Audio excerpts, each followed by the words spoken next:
Meal maker Cola உருண்டை செய்யலாங்களா? Meal மேக்கரை தண்ணியில் நல்லா கொதிக்க வைக்கிறப்ப கொஞ்சம் உப்பு போட்டு கொதிக்க வச்சுடுங்க. நல்லா அது சாஃப்டான உடனே வடிகட்டி நல்லா அலசிட்டு நல்லா தண்ணி இல்லாமல் பிழிஞ்சு மிக்சியில் போட்டு இப்படி கரகரப்பாக அரைச்சி எடுத்துக்கோங்க. கறி கொத்தினா மாதிரி இருக்கணும்.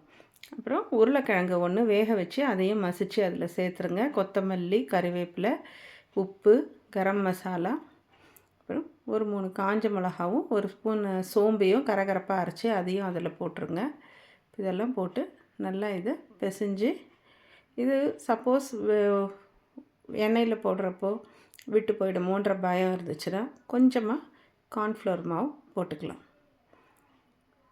உருளைக்கிழங்கு போட்டிருக்கிறதுனால உடையாது, இருந்தாலும் போட்டுக்கிறது சேஃபர் சைடு.